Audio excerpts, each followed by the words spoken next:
ॐ नमः शिवाय।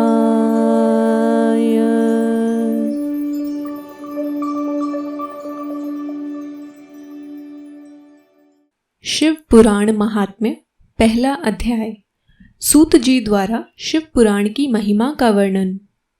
श्री शौनक जी ने पूछा, महाज्ञानी सूत जी, आप संपूर्ण सिद्धांतों के ज्ञाता हैं, कृपया मुझसे पुराणों के सार का वर्णन करें। ज्ञान और वैराग्य सहित भक्ति से प्राप्त विवेक की वृद्धि कैसे होती है तथा साधु पुरुष कैसे अपने काम, क्रोध आदि विकारों का निवारण करते हैं। इस कलयुग में सभी जीव आसुरी स्वभाव के हो गए हैं, अतः कृपा करके मुझे ऐसा साधन बताइए जो कल्याणकारी एवं मंगलकारी हो। प्रभु, वह ऐसा साधन हो जिससे मनुष्य की शुद्धि हो जाए और उस निर्मल हृदय वाले पुरुष को सदैव के लिए शिव की प्राप्ति हो जाए। श्री सूत जी ने उत्तर दिया, शौनक जी, आप धन्य हैं, क्योंकि आपके मन में पुराण कथा को सुनने के लिए अपार प्रेम व लालसा है। इसलिए मैं आपको परम उत्तम शास्त्र की कथा सुनाता हूँ। वत्स, संपूर्ण सिद्धांत से संपन्न, भक्ति को बढ़ाने वाला तथा शिवजी को संतुष्ट करने वाला अमृत के समान दिव्य शास्त्र है शिव पुराण। इसका पूर्व काल में शिवजी ने ही प्रवचन किया था। गुरुदेव व्यास जी ने सनत कुमार मुनि का उपदेश पाकर आदर पूर्वक इस पुराण की रचना की है। यह पुराण कलयुग में मनुष्यों के हित का परम साधन है। शिव पुराण परम उत्तम शास्त्र है। इस पृथ्वी लोक में सभी मनुष्यों को भगवान शिव के विशाल स्वरूप को समझना चाहिए। इसे पढ़ना एवं सुनना सर्व साधन है। यह मनोवांछित फलों को देने वाला है। इससे मनुष्य निष्पाप हो जाता है तथा इस लोक में सभी सुखों का उपभोग करके अंत में शिवलोक को प्राप्त करता है। शिव पुराण में 24,000 श्लोक हैं, जिसमें 7 संहिताएं हैं। शिव पुराण परम ब्रह्म परमात्मा के समान गति प्रदान करने वाला है। मनुष्य को पूरी भक्ति से एवं संयम पूर्वक इसे सुनना चाहिए। जो मनुष्य प्रेम पूर्वक नित्य इसको बांचता है या इसका पाठ करता है, वह निस्संदेह पुण्यात्मा है। भगवान शिव उस विद्वान पुरुष पर प्रसन्न होकर उसे अपना धाम प्रदान करते हैं। प्रतिदिन आदर पूर्वक शिव पुराण का पूजन करने वाले मनुष्य संसार में संपूर्ण भोगों को भोग कर भगवान शिव के पद को प्राप्त करते हैं। वे सदा सुखी रहते हैं। शिव पुराण में भगवान शिव का सर्वस्व है। इस लोक और परलोक में सुख की प्राप्ति के लिए आदर पूर्वक इसका सेवन करना चाहिए। यह निर्मल शिव पुराण धर्म, अर्थ, काम और मोक्ष रूप चारों पुरुषार्थों को देने वाला है। अतः सदा प्रेम पूर्वक इसे सुनना एवं पढ़ना चाहिए। दूसरा अध्याय, देवराज को शिवलोक की प्राप्ति। श्री शौनक जी ने कहा, सूत जी, आप परमार्थ तत्व के ज्ञाता हैं। आपने हम पर कृपा करके हमें यह अद्भुत और दिव्य कथा सुनाई है। भूतल पर इस कथा के समान कल्याण का और कोई साधन नहीं है। आपकी कृपा से यह बात हमने समझ ली है। सूत जी, इस कथा के द्वारा कौन से पापी शुद्ध होते हैं, उन्हें कृपा पूर्वक बताकर इस जगत को कृतार्थ कीजिए। सूत जी बोले, मुने, जो मनुष्य पाप, दुराचार तथा काम, क्रोध, मद, लोभ में निरंतर डूबे रहते हैं, वे भी शिव पुराण पढ़ने अथवा सुनने से शुद्ध हो जाते हैं तथा उनके पापों का पूर्णतया नाश हो जाता है। इस विषय में मैं तुम्हें एक कथा सुनाता हूँ। देवराज ब्राह्मण की कथा। बहुत पहले की बात है। किरातों के नगर में देवराज नाम का एक ब्राह्मण रहता था। वह ज्ञान में दुर्बल, गरीब, रस बेचने वाला तथा वैदिक धर्म से विमुख था। वह स्नान संध्या नहीं करता था तथा उसमें वैश्य वृत्ति बढ़ती ही जा रही थी। वह भक्तों को ठगता था। उसने अनेक मनुष्यों को मारकर उन सबका धन हड़प लिया था। उस पापी ने थोड़ा सा भी धन धर्म के काम में नहीं लगाया। वह वेश्यागामी तथा आचार भ्रष्ट था। एक दिन वह घूमता हुआ दैव योग से प्रतिष्ठानपुर जा पहुंचा। वहां उसने एक शिवालय देखा जहां बहुत से साधु महात्मा एकत्र हुए थे। देवराज वहीं ठहर गया। वहां रात में उसे ज्वर आ गया और उसे बड़ी पीड़ा होने लगी। वहीं पर एक ब्राह्मण देवता शिव पुराण की कथा सुना रहे थे। ज्वर में पड़ा देवराज भी ब्राह्मण के मुख से शिव कथा को निरंतर सुनता रहा। 1 मास बाद देवराज ज्वर से पीड़ित अवस्था में चल बसा। यमराज के दूत उसे बांधकर यमपुरी ले गए। तभी वहां शिवलोक से भगवान शिव के पार्षद गण आ गए। वे कर्पूर के समान उज्जवल थे। उनके हाथ में त्रिशूल, संपूर्ण शरीर पर भस्म और गले में रुद्राक्ष की माला उनके शरीर की शोभा बढ़ा रही थी।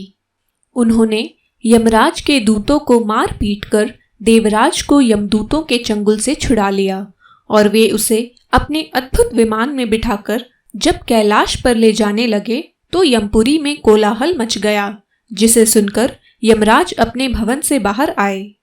साक्षात रुद्रों के समान प्रतीत होने वाले इन दूतों का धर्मराज ने विधि पूर्वक पूजन कर ज्ञान दृष्टि से सारा मामला जान लिया। उन्होंने भय के कारण भगवान शिव के दूतों से कोई बात नहीं पूछी। तत्पश्चात शिवदूत देवराज को लेकर कैलाश चले गए और वहां पहुंचकर उन्होंने ब्राह्मण को करुणावतार भगवान शिव के हाथों में सौंप दिया। शौनक जी ने कहा, महाभाग सूत जी, आप सर्वज्ञ हैं। आपके कृपा प्रसाद से मैं कृतार्थ हुआ। इस इतिहास को सुनकर मेरा मन आनंदित हो गया है। अतः भगवान शिव में प्रेम बढ़ाने वाली दूसरी कथा भी कहिए। 3 अध्याय, बिंदुक ब्राह्मण की कथा। श्री सूत जी बोले, शौनक सुनो, मैं तुम्हारे सामने एक अन्य गोपनीय कथा का वर्णन करूंगा, क्योंकि तुम शिव भक्तों में अग्रगण्य वे वेदवक्ताओं में श्रेष्ठ हो। समुद्र के निकटवर्ती प्रदेश में वाशकल नामक गांव है, जहां वैदिक धर्म से विमुख महापापी मनुष्य रहते हैं। वे सभी दुष्ट हैं एवं उनका मन दूषित विषय भोगों में ही लगा रहता है।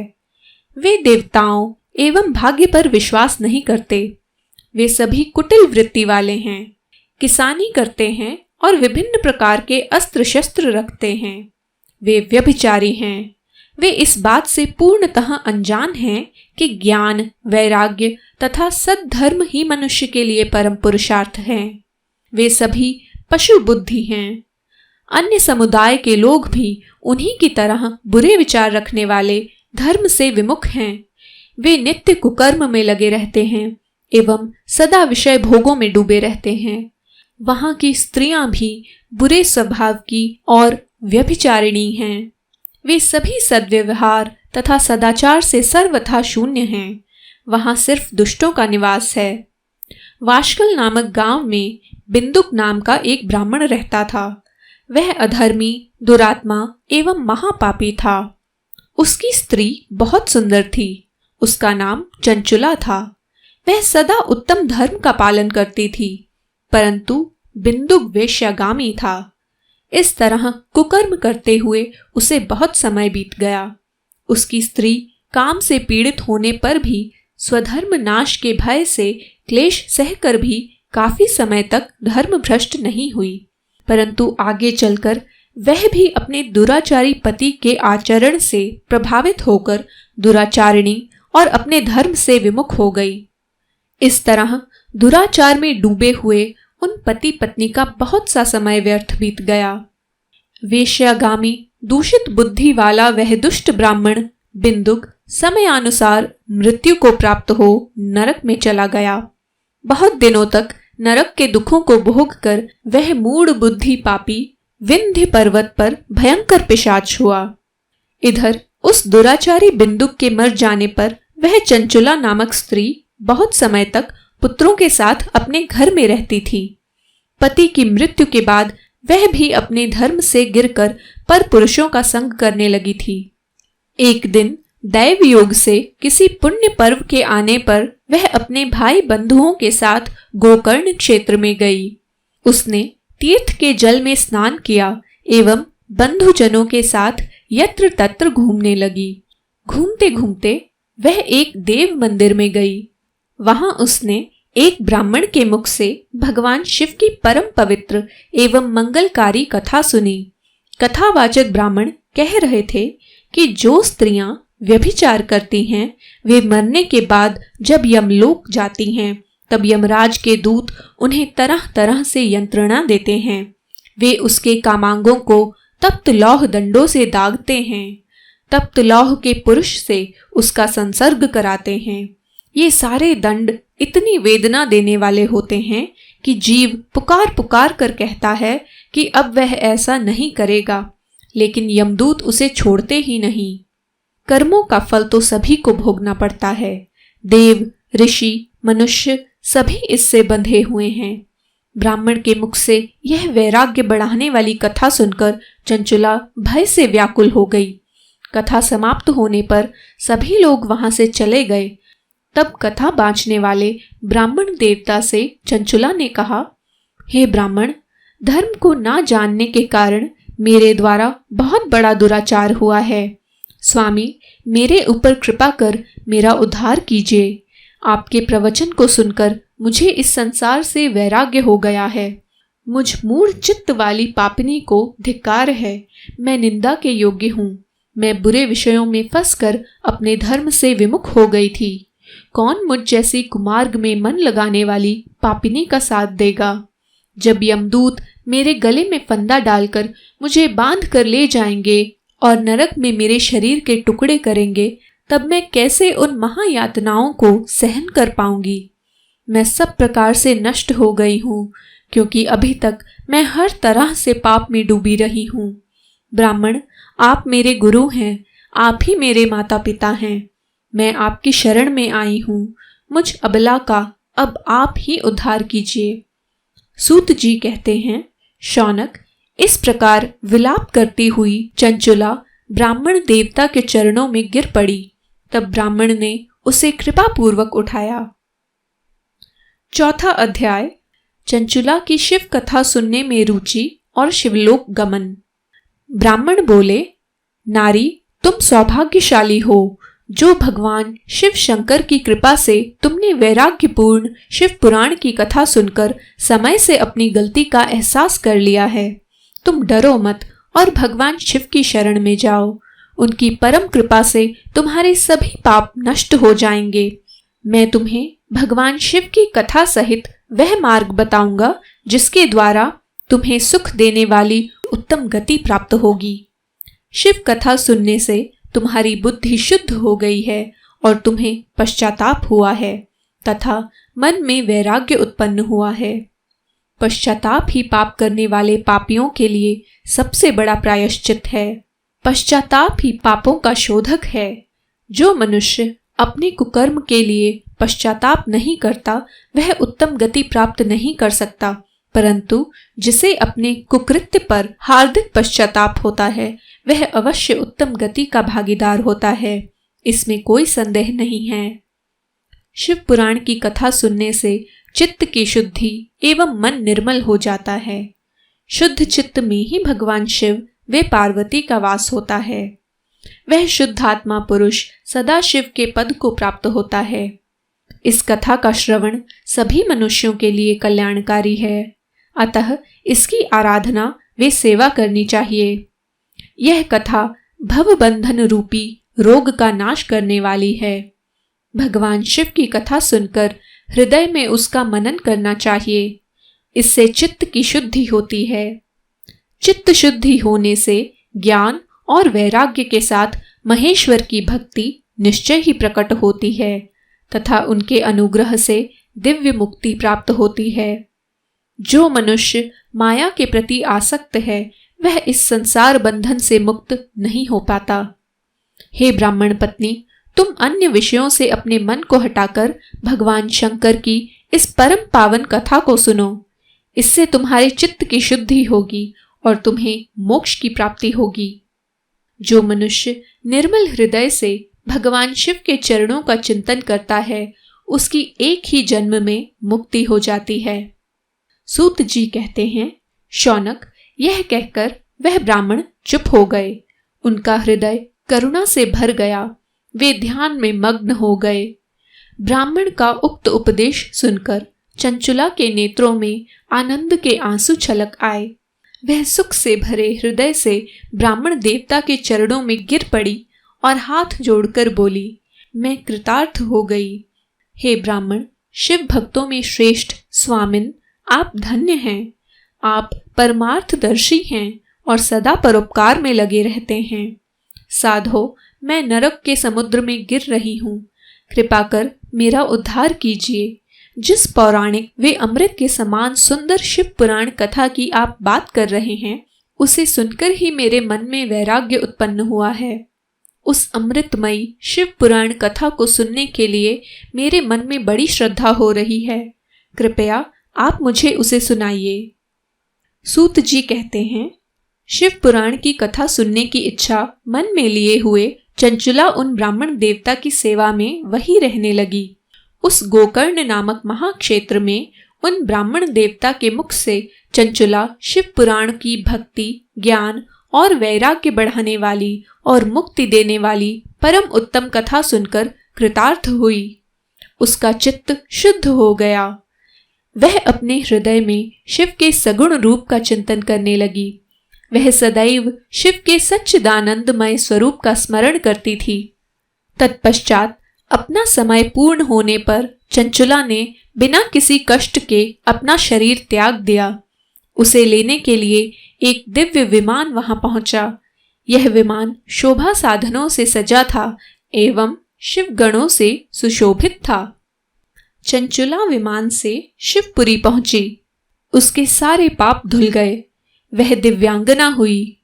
वह गौरांगी देवी मस्तक पर अर्धचंद्र का मुकुट वे अन्य दिव्य आभूषण पहने शिवपुरी पहुंची। वहां उसने सनातन देवता त्रिनेत्रधारी महादेव शिव को देखा। सभी देवता उनकी सेवा में भक्तिभाव से उपस्थित थे। उनकी अंग कांति करोड़ों सूर्यों के समान प्रकाशित हो रही थी। 5 मुख और हर मुख में 3-3 नेत्र थे। मस्तक पर अर्धचंद्राकार मुकुट शोभायमान हो रहा था। कंठ में नील चिन्ह था। उनके साथ में देवी गौरी विराजमान थीं, जो विद्युत पुंज के समान प्रकाशित हो रही थीं। महादेव जी की कांति कपूर के समान गौर थी। उनके शरीर पर श्वेत वस्त्र थे तथा शरीर श्वेत भस्म से युक्त था। इस प्रकार भगवान शिव के परम उज्जवल रूप के दर्शन कर चंचुला बहुत प्रसन्न हुई। उसने भगवान शिव को बारंबार प्रणाम किया और हाथ जोड़कर प्रेम, आनंद और संतोष से युक्त हो विनीत भाव से खड़ी हो गई। उसके नेत्रों से आनंद के आंसुओं की धारणा बहने लगी। भगवान शंकर वे भगवती गौरी उमा ने करुणा के साथ सौम्य दृष्टि से देखकर चंचुला को अपने पास बुलाया। गौरी उमा ने उसे प्रेम पूर्वक अपनी सखी बना लिया। चंचुला सुखपूर्वक भगवान शिव के धाम में उमा देवी की सखी के रूप में निवास करने लगी। 5वां अध्याय, बिंदुक का पिशाच योनि से उद्धार। सूत जी बोले, शौनक, एक दिन चंचुला आनंद में मग्न उमा देवी के पास गई और दोनों हाथ जोड़कर उनकी स्तुति करने लगी। चंचुला बोली, हे गिरिराज नंदिनी, स्कंद माता उमा, आप सभी मनुष्यों एवं देवताओं द्वारा पूज्य तथा समस्त सुखों को देने वाली हैं। आप शंभु प्रिया हैं। आप ही सगुणा और निर्गुणा हैं। हे सच्चिदानंद स्वरूपिणी, आप ही प्रकृति की पोषक हैं। हे माता, आप ही संसार की सृष्टि, पालन और संहार करने वाली हैं। आप ही ब्रह्मा, विष्णु और महेश को उत्तम प्रतिष्ठा देने वाली परम शक्ति हैं। सूत जी कहते हैं, शौनक, सद्गति प्राप्त चंचुला इस प्रकार देवी की स्तुति कर शांत हो गई। उसकी आंखों में प्रेम के आंसू उमड़ आए। तब शंकर प्रिया भक्त वत्सला उमा देवी ने बड़े प्रेम से चंचुला को चुप कराते हुए कहा, सखी चंचुला, मैं तुम्हारी स्तुति से प्रसन्न हूँ। बोलो, क्या वर मांगती हो? चंचुला बोली, हे गिरिराज कुमारी, मेरे पति बिंदुक इस समय कहाँ हैं? उनकी कैसी गति हुई है मुझे बताइए और कुछ ऐसा उपाय कीजिए ताकि हम फिर से मिल सकें। हे महादेवी, मेरे पति एक शूद्र जाति वैश्या के प्रति आसक्त थे और पाप में ही डूबे रहते थे। गिरिजा बोली, बेटी, तुम्हारा पति बिंदुक महापापी था। उसका अंत बड़ा भयानक हुआ। वेश्या का उपभोग करने के कारण वह मूर्ख नरक में अनेक वर्षों तक अनेक प्रकार के दुख भोग कर अब शेष पाप को भोगने के लिए विंध्य पर्वत पर पिशाच की योनि में रह रहा है। वह दुष्ट वहीं वायु पीकर रहता है और सब प्रकार के कष्ट सहता है। सूत जी कहते हैं, शौनक, गौरी देवी की यह बात सुनकर चंचुला अत्यंत दुखी हो गई। फिर मन को किसी तरह स्थिर करती हुई दुखी हृदय से मां गौरी से उसने एक बार फिर पूछा, हे महादेवी, मुझ पर कृपा कीजिए और मेरे पापी पति का अब उद्धार कर दीजिए। कृपा करके मुझे वह उपाय बताइए जिससे मेरे पति को उत्तम गति प्राप्त हो सके। गौरी देवी ने कहा, यदि तुम्हारा पति बिंदुक शिव पुराण की पुण्यमयी उत्तम कथा सुने तो वह इस दुर्गति को पार करके उत्तम गति का भागी हो सकता है। अमृत के समान मधुर गौरी देवी का यह वचन सुनकर चंचुला ने दोनों हाथ जोड़कर मस्तक झुकाकर उन्हें बारंबार प्रणाम किया तथा प्रार्थना की कि मेरे पति को शिव पुराण सुनाने की व्यवस्था कीजिए। ब्राह्मण पत्नी चंचुला के बार बार प्रार्थना करने पर शिव प्रिया गौरी देवी ने भगवान शिव की महिमा का गान करने वाले गंधर्वराज तुम्बुरो को बुलाकर कहा, तुम्बुरो, तुम्हारी भगवान शिव में प्रीति है। तुम मेरे मन की सभी बातें जानकर मेरे कार्यों को सिद्ध करते हो। तुम मेरी इस सखी के साथ विंध्य पर जाओ। वहां एक महाघोर और भयंकर पिशाच रहता है। पूर्व जन्म में वह पिशाच बिंदुक नामक ब्राह्मण मेरी इस सखी चंचुला का पति था। वह वेश्यागामी हो गया। उसने स्नान संध्या आदि नित्य कर्म छोड़ दिए। क्रोध के कारण उसकी बुद्धि भ्रष्ट हो गई। दुर्जनों से उसकी मित्रता तथा सज्जनों से द्वेष बढ़ गया था। वह अस्त्र शस्त्र से हिंसा करता, लोगों को सताता और उनके घरों में आग लगा देता था। चांडालों से दोस्ती करता, वे रोज वेश्या के पास जाता था। पत्नी को त्याग कर दुष्ट लोगों से दोस्ती कर उन्हीं के संपर्क में रहता था। वह मृत्यु तक दुराचार में फंसा रहा। मृत्यु के बाद उसे पापियों के भोग स्थान यमपुर ले जाया गया। वहां घोर नरकों को सहकर इस समय वह विंध्य पर्वत पर पिशाच बनकर रह रहा है और पापों का फल भोग रहा है। तुम उसके सामने परम पुण्यमयी पापों का नाश करने वाली शिव पुराण की दिव्य कथा का प्रवचन करो। इस कथा को सुनने से उसका हृदय सभी पापों से मुक्त होकर शुद्ध हो जाएगा और वह प्रेत योनि से मुक्त हो जाएगा। दुर्गति से मुक्त होने पर उस बिंदुक नामक पिशाच को विमान में बिठाकर तुम भगवान शिव के पास ले आना। सूत जी कहते हैं, शौनक, मां उमा का आदेश पाकर गंधर्वराज तुम्बुरो प्रसन्नतापूर्वक अपने भाग्य की सराहना करते हुए चंचुला को साथ लेकर विमान से पिशाच के निवास स्थान विंध्य पर्वत गया। वहां पहुंचकर उसने उस विकराल आकृति वाले पिशाच को देखा। उसका शरीर विशाल था, उसकी ठोड़ी बड़ी थी। वह कभी हंसता, कभी रोता और कभी उछलता था। महाबली तुम्बुरो ने बिंदुक नामक पिशाच को पाशों से बांध लिया। उसके पश्चात तुम्बुरो ने शिव पुराण की कथा बांचने के लिए स्थान तलाश कर मंडप की रचना की। शीघ्र ही इस बात का पता लोगों को चल गया कि एक पिशाच के उद्धार हेतु देवी पार्वती की आज्ञा से तुम्बुरो शिव पुराण की अमृत कथा सुनाने विंध्य पर्वत पर आए हैं। उस कथा को सुनने के लोभ से बहुत से देवर्षि वहां पहुंच गए। सभी को आदर पूर्वक स्थान दिया गया। पिशाच बिंदुक को पाशों में बांधकर आसन पर बिठाया गया और तब तुम्बुरो ने परम उत्तम शिव पुराण की अमृत कथा का गान शुरू किया। उसने पहली विद्येश्वर संहिता से लेकर 7वीं वायु संहिता तक शिव पुराण की कथा का स्पष्ट वर्णन किया। सातों संहिताओं सहित शिव पुराण को सुनकर सभी श्रोता कृतार्थ हो गए।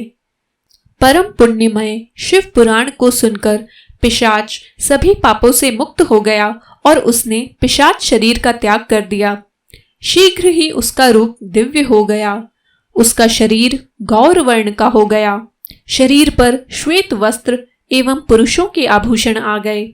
इस प्रकार दिव्य देहधारी होकर बिंदुक अपनी पत्नी चंचुला के साथ स्वयं भी भगवान शिव का गुणगान करने लगा। उसे इस दिव्य रूप में देखकर सभी को बहुत आश्चर्य हुआ। उसका मन परम आनंद से परिपूर्ण हो गया। सभी भगवान महेश्वर के अद्भुत चरित्र को सुनकर कृतार्थ हो उनका यशोगान करते हुए अपने अपने धाम को चले गए। बिंदुक अपनी पत्नी चंचुला के साथ विमान में बैठकर शिवपुरी की ओर चल दिया। महेश्वर के गुणों का गान करता हुआ बिंदुक अपनी पत्नी चंचुला वे तुम्बुरों के साथ शीघ्र ही शिवधाम पहुंच गया। भगवान शिव वे देवी पार्वती ने उसे अपना पार्षद बना लिया। दोनों पति पत्नी सुखपूर्वक भगवान महेश्वर एवं देवी गौरी के श्री चरणों में अविचल निवास पाकर धन्य हो गए। छठा अध्याय शिव पुराण के श्रवण की विधि। शौनक जी कहते हैं, महाप्राज्ञ सूत जी, आप धन्य एवं शिव भक्तों में श्रेष्ठ हैं। हम पर कृपा कर हमें कल्याणमय शिव पुराण के श्रवण की विधि बताइए, जिससे सभी श्रोताओं को संपूर्ण उत्तम फल की प्राप्ति हो। सूत जी ने कहा, मुने शौनक, तुम्हें संपूर्ण फल की प्राप्ति के लिए मैं शिव पुराण की विधि सविस्तार बताता हूँ। सर्वप्रथम किसी ज्योतिषी को बुलाकर दान से संतुष्ट कर उससे कथा का शुभ मुहूर्त निकलवाना चाहिए और उसकी सूचना का संदेश सभी लोगों तक पहुंचाना चाहिए कि हमारे यहाँ शिव पुराण की कथा होने वाली है। अपने कल्याण की इच्छा रखने वालों को इसे सुनने अवश्य पधारना चाहिए। देश देश में जो भी भगवान शिव के भक्त हों तथा शिव कथा के कीर्तन और श्रवण से उत्सुक हों, उन सभी को आदर पूर्वक बुलाना चाहिए और उनका आदर सत्कार करना चाहिए। शिव पुराण सुनने के लिए मंदिर, तीर्थ, वन प्रांत अथवा घर में ही उत्तम स्थान का निर्माण करना चाहिए। केले के खंभों से सुशोभित कथा मंडप तैयार कराएं। उसे सब और फल पुष्प सुंदर चंदोवे से अलंकृत करना चाहिए। चारों कोनों पर ध्वज लगाकर उसे विभिन्न सामग्री से सजाएं। भगवान शंकर के लिए भक्ति पूर्वक दिव्य आसन का निर्माण करें तथा कथावाचक के लिए भी दिव्य आसन का निर्माण करें। नियम पूर्वक कथा सुनने वालों के लिए भी सुयोग्य आसन की व्यवस्था करें तथा अन्य लोगों के बैठने की भी व्यवस्था करें। कथा बांचने वाले विद्वान के प्रति कभी बुरी भावना न रखें। संसार में जन्म तथा गुणों के कारण बहुत से गुरु होते हैं, परंतु उन सब में पुराणों का ज्ञाता ही परम गुरु माना जाता है। पुराण वेता पवित्र, शांत, साधु, ईर्ष्या पर विजय प्राप्त करने वाला और दयालु होना चाहिए। ऐसे गुणी मनुष्य को इस पुण्यमयी कथा को बांचना चाहिए। सूर्योदय से 3:30 पहर तक इसे बांचने का उपयुक्त समय है। मध्याह्न काल में 2 घड़ी तक कथा बंद रखनी चाहिए ताकि लोग मल मूत्र का त्याग कर सकें। जिस दिन से कथा शुरू हो रही है उससे 1 दिन पहले व्रत ग्रहण करें। कथा के दिनों में प्रातः काल का नित्य कर्म संक्षेप में कर लेना चाहिए। वक्ता के पास उसकी सहायता हेतु एक विद्वान व्यक्ति को बैठाना चाहिए, जो कि सब प्रकार के संशयों को दूर कर लोगों को समझाने में कुशल हो। कथा में आने वाले विघ्नों को दूर करने के लिए सर्वप्रथम गणेश जी का पूजन करना चाहिए। भगवान शिव वे शिव पुराण की भक्ति भाव से पूजा करें।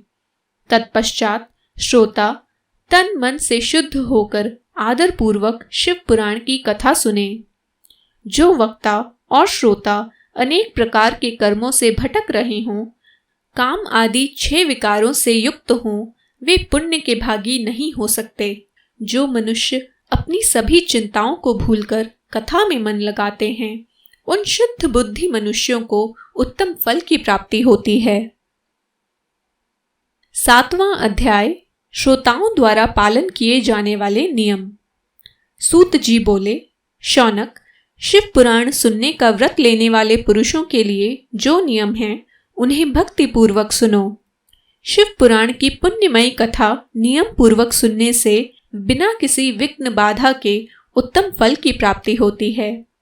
दीक्षा रहित मनुष्य को कथा सुनने का अधिकार नहीं है, अतः पहले वक्ता से दीक्षा ग्रहण करनी चाहिए।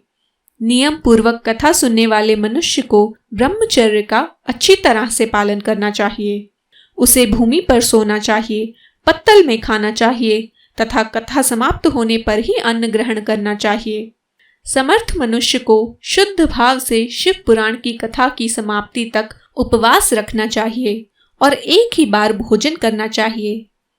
गरिष्ठ अन्न, दाल, जला अन्न, सेम, मसूर तथा बासी अन्न नहीं खाना चाहिए।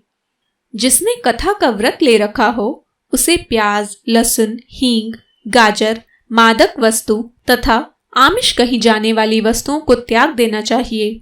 ऐसा मनुष्य प्रतिदिन सत्य, शौच, दया, मौन, सरलता, विनय तथा हार्दिक उदारता आदि सद्गुणों को अपनाए तथा साधु संतों की निंदा का त्याग कर नियम पूर्वक कथा सुने। सकाम मनुष्य इस कथा के प्रभाव से अपनी अभीष्ट कामना प्राप्त करता है और निष्काम मोक्ष प्राप्त करता है। सभी स्त्री पुरुषों को विधि विधान से शिव पुराण की उत्तम कथा को सुनना चाहिए। महर्षि शिव पुराण की समाप्ति पर श्रोताओं को भक्ति पूर्वक भगवान शिव की पूजा की तरह पुराण पुस्तक की पूजा भी करनी चाहिए तथा इसके पश्चात विधि पूर्वक वक्ता का भी पूजन करना चाहिए। पुस्तक को रखने के लिए नया और सुंदर बस्ता बनाएं। पुस्तक वे वक्ता की पूजा के उपरांत वक्ता की सहायता हेतु बुलाए गए पंडित का भी सत्कार करें। कथा में पधारे अन्य ब्राह्मणों को भी अन्न धन का दान दें। गीत, वाद्य और नृत्य से उत्सव को महान बनाएं। विरक्त मनुष्य को कथा समाप्ति पर गीता का पाठ करना चाहिए तथा गृहस्थ को श्रवण कर्म की शांति हेतु होम करना चाहिए। होम रुद्र संहिता के श्लोकों द्वारा अथवा गायत्री मंत्र के द्वारा करें। यदि हवन करने में असमर्थ हों तो भक्ति पूर्वक शिव सहस्त्र नाम का पाठ करें। कथा के व्रत की पूर्णता के लिए शहद से बनी खीर का भोजन 11 ब्राह्मणों को कराकर उन्हें दक्षिणा दें। समृद्ध मनुष्य 3 तोले सोने का एक सुंदर सिंहासन बनाए और उसके ऊपर लिखी अथवा लिखाई हुई शिव पुराण की लिखी पोथी विधि पूर्वक स्थापित करें तथा पूजा करके दक्षिणा चढ़ाएं। फिर आचार्य का वस्त्र, आभूषण एवं गंध से पूजन करके दक्षिणा सहित वह पुस्तक उन्हें भेंट कर दें। शौनक, इस पुराण के दान के प्रभाव से भगवान शिव का अनुग्रह पाकर मनुष्य भव बंधन से मुक्त हो जाता है। शिव पुराण को विधि पूर्वक संपन्न करने पर यह संपूर्ण फल देता है तथा भोग और मोक्ष प्रदान करता है। मुने, शिव पुराण का सारा महात्म्य जो संपूर्ण फल देने वाला है मैंने तुम्हें सुना दिया है। अब आप और क्या सुनना चाहते हो? श्रीमान, शिव पुराण सभी पुराणों के माथे का तिलक है। जो मनुष्य सदा भगवान शिव का ध्यान करते हैं, जिनकी वाणी शिव के गुणों की स्तुति करती है और जिनके दोनों कान उनकी कथा सुनते हैं, उनका जीवन सफल हो जाता है। वे संसार सागर से पार हो जाते हैं। ऐसे लोग इहलोक और परलोक में सदा सुखी रहते हैं। भगवान शिव के सच्चिदानंदमय स्वरूप का स्पर्श पाकर ही समस्त प्रकार के कष्टों का निवारण हो जाता है। उनकी महिमा जगत के बाहर और भीतर दोनों जगह विद्यमान है। उन अनंत आनंद रूप परम शिव की मैं शरण लेता हूँ। शिव पुराण महात्म्य समाप्त।